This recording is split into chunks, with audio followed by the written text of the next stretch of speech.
इस्लामाबाद, लाहौर, सियालकोट, पाकिस्तान के वो बड़े शहर जो कभी खुद को पूरी तरह सुरक्षित मानते थे, लेकिन बीती रात जो हुआ उसने इन शहरों की नींव हिला दी। भारत की ओर से किए गए एक के बाद एक सटीक हमले, एक ऐसा ऑपरेशन जिसे अंजाम दिया गया चुपचाप, मगर असर ऐसा कि पूरा पाकिस्तान हिल गया।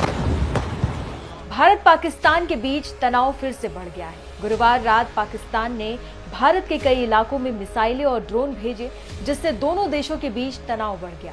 पाकिस्तान ने अपने हवाई हमलों में भारत के नागरिक और सैन्य स्थलों को निशाना बनाया।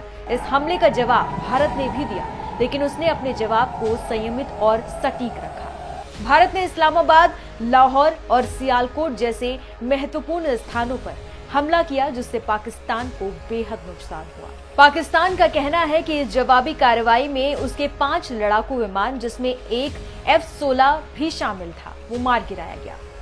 7 मई को भारत ने पाकिस्तान में आतंकवाद के खात्मे के लिए कई ठिकानों पर सटीक हमला किया। उस समय भारत ने पाकिस्तान के कब्जे वाले कश्मीर में भी कई स्थानों को निशाना बनाया था। पाकिस्तान इस हमले से घबराया हुआ था, इसलिए उसने 7-8 मई को उत्तरी और पश्चिमी भारत में भी सैन्य ठिकानों पर हमला करने की कोशिश की। इस घटना ने दोनों देशों के बीच फिर से तनाव और ज्यादा बढ़ा दिया। यह ऑपरेशन शुरू हुआ रात करीब 2 बजे। भारतीय वायुसेना के स्पेशल स्क्वाड्रन ने LOC पार की और सबसे पहले निशाना बनाया सियालकोट के बाहरी इलाकों में स्थित आतंकी ट्रेनिंग कैंप को। रिपोर्ट्स के मुताबिक वहां भारी विस्फोट हुआ और पूरा इलाका आग की लपटों में घिर गया। इसके बाद अगला टारगेट बना लाहौर का एक गुप्त ठिकाना, जहां पाकिस्तान की ISI के संरक्षण में कुछ विदेशी लड़ाके छिपे हुए थे।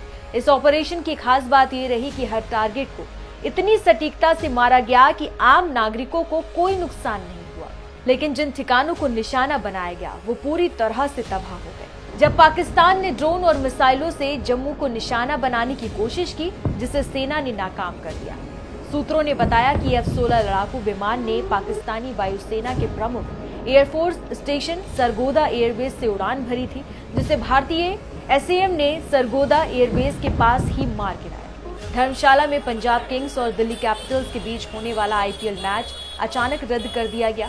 सुरक्षा अलर्ट के बाद HPCA स्टेडियम को खाली करा लिया गया और फ्लड लाइट बंद कर दी गई। नागरिक उड्डयन सुरक्षा ब्यूरो यानी कि BCAS ने देश भर के सभी एयरलाइनों और हवाई अड्डों को तत्काल प्रभाव से सुरक्षा उपायों के बढ़ाने के सख्त निर्देश जारी कर दिए थे। अमेरिकी विदेश मंत्री मार्को रूबियो ने विदेश मंत्री S जयशंकर से बातचीत में तत्काल तनाव कम करने का भी आग्रह किया। अमेरिका ने भारत के आत्मरक्षा से अधिकतर का समर्थन करते हुए सीधी बातचीत को प्रोत्साहित किया। इस्लामाबाद में हुए हमले ने पूरी दुनिया का ध्यान खींचा। राजधानी के VIP जोन के पास एक खुफिया बेस पर हमला, और वो भी रात के अंधेरे में, बिना किसी चेतावनी के। सूत्र बताते हैं कि इस ऑपरेशन में ड्रोन तकनीक का इस्तेमाल हुआ, जिसने दुश्मन को सोचने तक का मौका नहीं दिया। भारत का ये रात का ऑपरेशन सिर्फ हमला नहीं था, ये एक रणनीतिक चेतावनी थी। और अब सवाल ये है कि क्या पाकिस्तान इससे सबक लेगा या फिर एक और जवाब का इंतजार करेगा।